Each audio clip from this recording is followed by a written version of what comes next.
Good morning, everybody. Travels with Dottie here, and I'm down here in the beautiful village of Eagle Nest, New Mexico. And if you don't know about me or haven't seen my videos before, I spend my summers up here.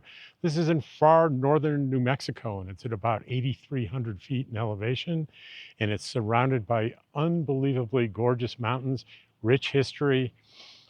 I love this community, but anyway, today I'm here to follow up on a video that I did that had a very unexpected response. I let me get the name of the video. If you don't know me, if you do know me, this is very familiar territory for you. Me looking things up in the middle, because I don't do scripts. I really don't. I did a video called RV Life at 65. Here's what no one warned me about. And the views, I've gotten 10,235 views in less than 2 days. And a viewership that I'm happy with, I'm excited about, is 1,000, 1,200. And I'm like, oh, I'm doing great. So this is 10 times what I usually get in. So it occurred to me that, I picked up some subscribers too, 187 subscribers in just less than 2 days on this one video. I really did some deep thought into the over 65 topic and the whole idea of this lifestyle, the full-time RV lifestyle, as an option for retirement. And what are the things that people over 65 face, and what can be done? All right. So the first, I have a list here. So you're going to be seeing me referring to this. No script, but I got bullet points, which is unusual for me to have this much organization. And the first line I put there was adapt, adapt, adapt. It's a constant state of adapting to different things in different environments, physical environments, weather environments, social environments. If you do it the way I do it, I basically hang around in 3 places every year: Artesia in southeastern New Mexico, up here in northern New Mexico, Eagle Nest, and then Quartzsite, Arizona in the winter. So 3 different environments, 3 different times a year. It's constant state of adaptation. And if you can do that, you can be successful at this. And as you age, and for the record, I turned 65 this last winter. I qualify as a senior citizen, and I've always been taught, if you're not a senior citizen, you're a junior citizen. Just kidding. But anyway, I'm proud of the fact that I'm 65, and I can't do some things that I used to be able to do. I talked about this in the first video. A couple people got mad, but that's okay, right? I had a hip replacement this spring. I feel a lot better, but if you watch me walk around, I'm pretty comfortable, but let's face it, I don't walk around like a 30-year-old or even a 40-year-old. I walk it a little bit more gingerly, right? And I have other limitations that are part of the aging process. And some encounter these things at different times, some not at all, some much earlier. All I can do is talk about my experience. And I find what I need here to get into that adapt, adjust, is the first thing that I need is some humility. Like, I'm a human being and I'm 65. Stuff is going to happen. It's okay. And optimism. I'm optimistic, and no matter what happens, I can still be okay. I can still adapt and overcome.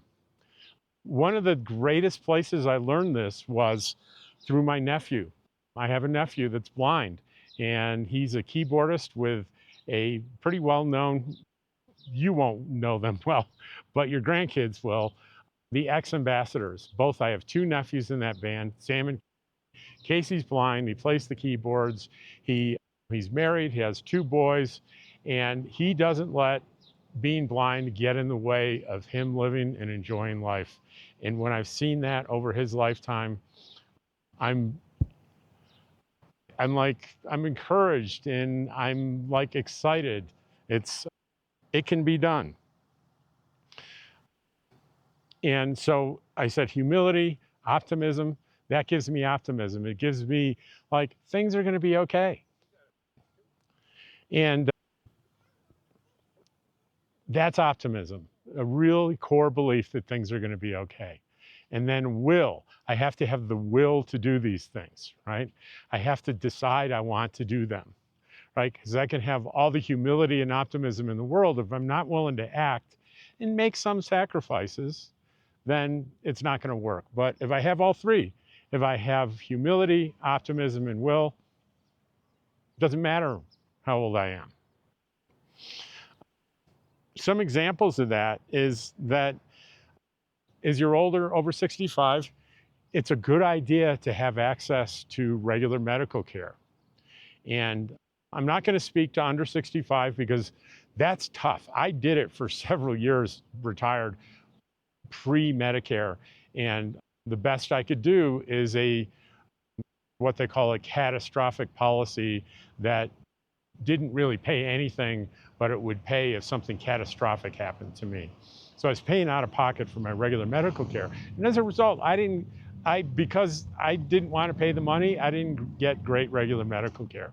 As soon as I hit 65, I did Medicare, and I've had great medical care since then. I've had an operation that I've needed for a few years. I had blood work done. I had adjustments to some medications, and I'm much healthier now having that coverage. And this isn't going to be a video about Medicare, but one of the things you have to watch out for if you're going to go into this and you're going to travel outside more than one state. If you're like me, I do New Mexico and Arizona, and who knows what I might do in the future. It was important to me to be careful about the choices that I make in terms of what supplementary policies that I want. And I bought an expensive one. It's $160 a month for my Medicare Part G Medicare supplement. And it's a little bit higher because I'm not going to explain that. I don't want to get into the weeds on this, but it's a thing that I know my max out of pocket for the year is $257 is the most I'll pay for anything. And I can get care in any state, any provider that takes Medicare. So that's how I take care of my medical needs. If you need to know more about that, there are tons of videos out there on Medicare choices, pluses and minuses of the ones that advertise on TV. Hey, $0 a month and you get all these benefits. Do your research by finding reputable people that do educational YouTube videos on that. Let's see what other people think. Now that can be a barrier to some people because you'll say, oh, I had a guy comment saying, the lifestyle you describe is this far from being homeless. You're one step away from being homeless. And the reality is I'm not any closer to being homeless than when I lived in a 5-bedroom house in Round Rock, Texas. Anyone can be homeless, right? And I find it less likely with a 21-foot trailer and an F-150 to be homeless than when I was back having to make enough money to pay the mortgage on that huge house in Round Rock. So I feel, in terms of being homeless, I feel safer doing this. So one thing is what other people think. It's often wildly inaccurate. And people don't think well of this lifestyle. Why? 0.3% of households in this country identify an RV or a trailer as their primary residence. 0.3%. What does that mean? It means 97.9% of the people out there don't do this, don't make this big life decision. Now, how many life decisions do you think that you've made that 97.7% of the people in this country don't make that same decision? The answer is probably going to be very few. This is what we call, think this is outside the box. You've heard that phrase before, outside the box. It's one of my favorite phrases. It's often misunderstood. Way back decades ago, I researched it and found out where that phrase came from. And it came from a puzzle. And the puzzle, I'd show it to you, but I can describe it to you just as easy. It's a series of equidistant 9 dots. If you can picture 9 dots, 3 across, 3 rows of 9 dots, equidistant. And if you can picture that in your mind, what's the first shape that you think of? A square, because the dots are laid out, 3, 3, and 3, equidistant. It looks like a square. And it says, I want you to draw, without taking your pencil off, 1, 2, 3, 4 straight lines connecting all the dots. So you do 1, 2, 3, and you're always missing one. And it's like you do it for a while and you go, this is impossible. And the joke is, or not the joke, but the solution to the puzzle is that on these lines, you draw from one point to another and you keep going and come down at an angle and then drop back. You don't have to picture this, but the solution is that imaginary box that is created in your subconscious is not a boundary. You just think that it is. So people constantly create this false boundary that I have to do this in this box that isn't a box. It's 9 dots on a white sheet of paper. And they think they make up their own rule.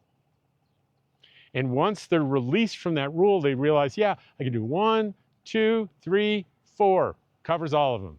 Easy peasy. That is where the phrase think outside the box comes from. And it's used in business quite a bit for years when I was in the business world to communicate, think not only creatively, but think differently than what you're used to, and be aware of what rules that you think you're operating under.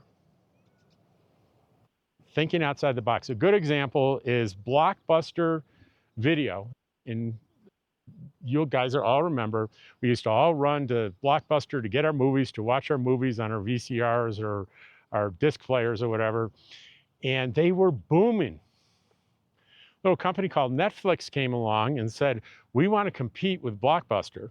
But they didn't put up stores like Blockbuster. What they said is, we're not going to do any stores.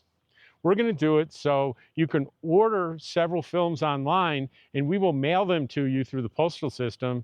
And there's no late fees or no due date. Just if you want to get another movie, you have to send back one that you've watched. And they were thinking outside the box. No one had done anything like that before. There wasn't a model for that.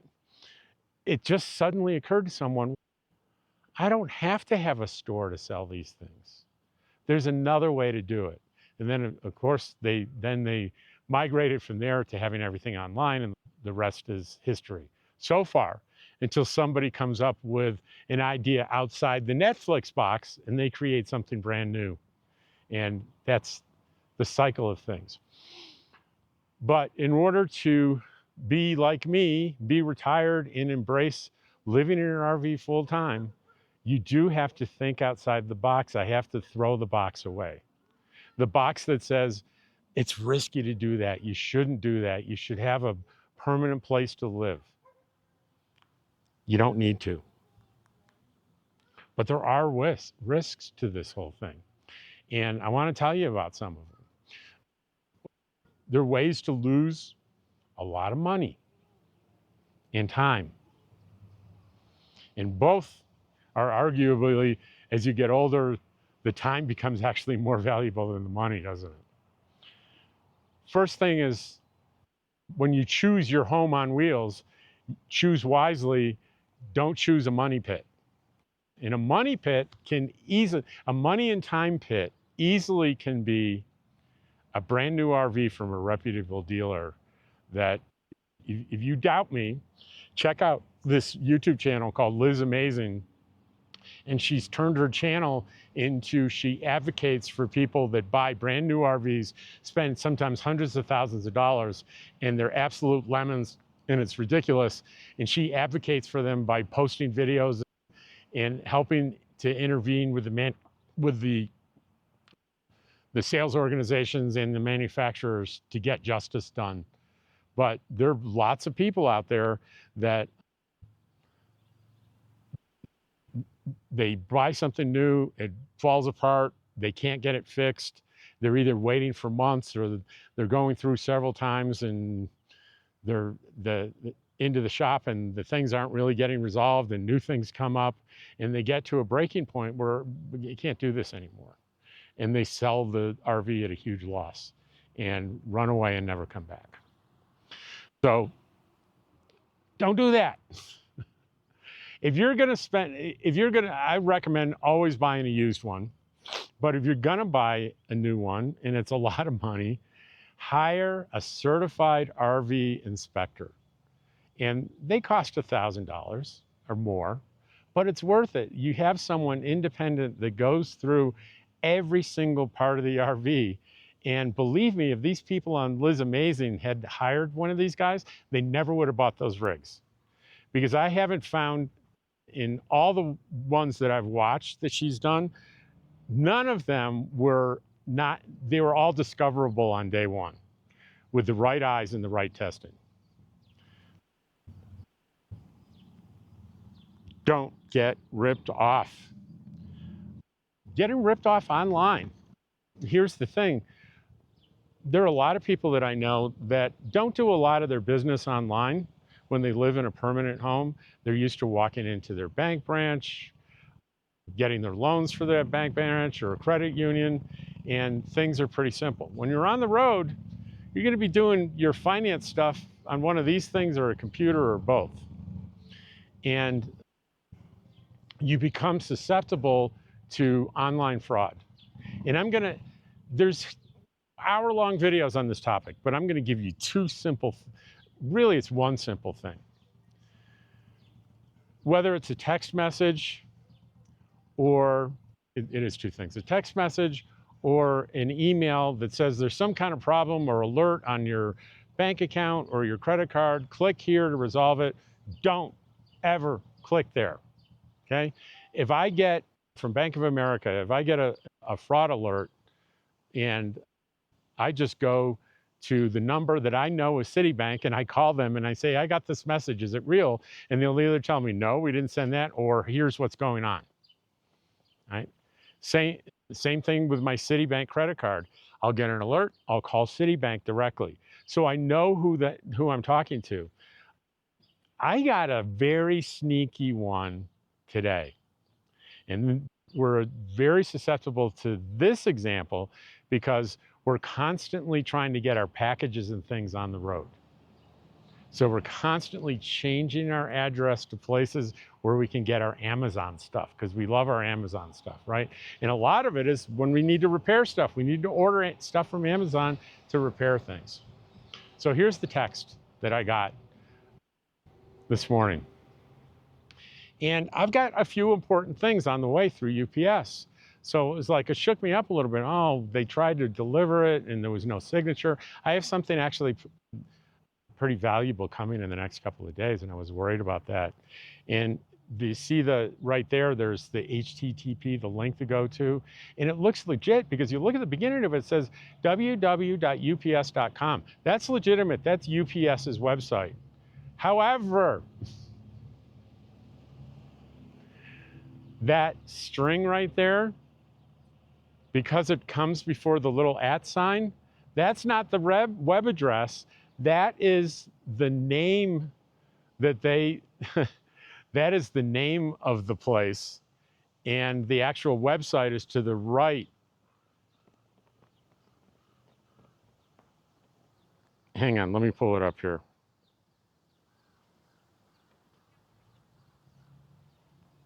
All right, so it says www.ups.com @servicemit.homes/US. So you're not going to, if you click on that, you're not going to UPS. you're going to servicemit.homes/US, some other company that is guaranteed they're there to collect your information, because they're going to want all this information to make sure that valuable package gets to you, and it's not UPS. So you have to look at what comes after, right? What comes after the at. So what comes, and that it doesn't make any sense when you look at it that way. But at first glance, it looked legitimate. I'm gonna stop you for just a second here.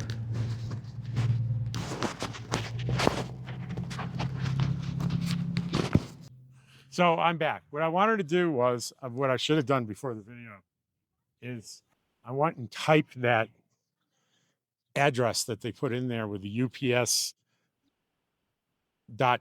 at something, and this is what came up on my phone. I hope you, with the glare, I'll put it up on the screen too. I don't know why I did that phone, but a dangerous site. Hackers in the site tried visiting, might trick you into installing software, revealing things like your passwords. And I clicked back to safety on that. So you can get ripped off very easily. The other thing that I do is, for my bank accounts and my credit card, I do all the security that they recommend, right? And all the security they recommend is not 100% foolproof. The other thing that I do on both my credit card and my bank account is, all of them allow you to set up an alert. If there's a transaction over, you specify the dollar amount, it'll send you an email and a text right away. So if there's fraud happening, boom, that's not me. I call the company and I say, hey, something's wrong here. You call them immediately. So that's a way that you can protect yourself. The other thing, so I said two things. The second thing are phone calls, right? You get someone, I'm from Citibank and I need to talk to you about an emergency on your account. You don't give them your name, your rank, your serial number, nothing. What you do is you say, fine, I need to call you back through the main number for XYZ Bank. And what department do I ask for? How do I get you? And if they say there's no way to do that, hang up and then call your bank, say you got this call, tell them what the person said, and they'll look at your account, make sure everything's okay. But don't believe anyone that calls you or texts you a phone number to call that looks good. It's probably not. Don't do it. I get texts and warnings all the time from both bank accounts, and they're almost always legit, but I always call them. It's like I call them directly with the number that I know is good. Emotional health. Something we don't talk about enough in this lifestyle, because this lifestyle is I'm a licensed professional counselor, have been for 20 years, and I believe this lifestyle is very conducive to emotional health. Why do I say that? There's some elements that I wrote down: is new experience, socialization, problem solving in nature. Why are these important? New experiences. Every time I move from one location to another, I get new experiences with new people in new places. With me just going to 3 places, you'd say, isn't it the same old? No, it's like, I feel like I've been to Quartzsite 3 years in a row. This will be the 4th year. Right now, in the middle of July, towards the end of July, I really miss Quartzsite. I feel like I haven't been there in forever. And every time I go back, it seems it's familiar, but yet new. It's a new experience. Socialization. I make sure no matter where I camp, whether it's in an RV park or boondocking, I camp around other people. So I'm able to socialize easily with people. People who live in RVs are generally the most outgoing, kindest warmest people that you'll meet, regardless. And if you're one of these people afraid it's all liberals that RV or it's all right wingers that RV, guess what? It's all of them. It's everybody. And rarely it happens, but rarely do I see disagreements and frustration over political differences, especially among full timers that are experienced. They know. Unless we know it's a private conversation with someone we know really well, we don't have politics conversations. Okay. So socialization, problem solving. If you're in an RV, yeah, you have things break at home, but most of us have somebody to call or we're very familiar. It's it's easy to think, but if you're out boondocking someplace and you have to figure out what's going on in problem solving, it meaning fixing it yourself or finding someone else to fix it or getting the parts, that is active problem solving. And you know what that does to your brain? It keeps it going and it keeps it active. And it's far more interesting than doing crosswords and Sudoku puzzles. It keeps your mind active. And nature, being in nature, right? You can find studies over and over again that espouse statistically the power of nature to heal us emotionally. I'm around nature quite a bit on my travels, and here is no exception. I am in the village, but right outside the village is nothing but gorgeous mountains and meadows in a beautiful lake. So people say, yeah, that's good for a couple of years, but what do I do? I'm trapped. What do I do when I can't do it anymore physically? Because there will come a time where you're not going to be able. There comes a time if you live long enough that you won't even be able to really drive a car. Let's face it, these things happen. So, are you in a worse position as a full-time RVer than someone living in an apartment or a house? I say no, you're not. You've got a couple of things you can do. One of them is if you have limited resources and limited assets, Medicaid has a program that will get you into a care center, right? Again, I'm not going to go into details about that, but you can find plenty of information online and through local and state governments that will walk you through how to do that. And it's a wonderful program.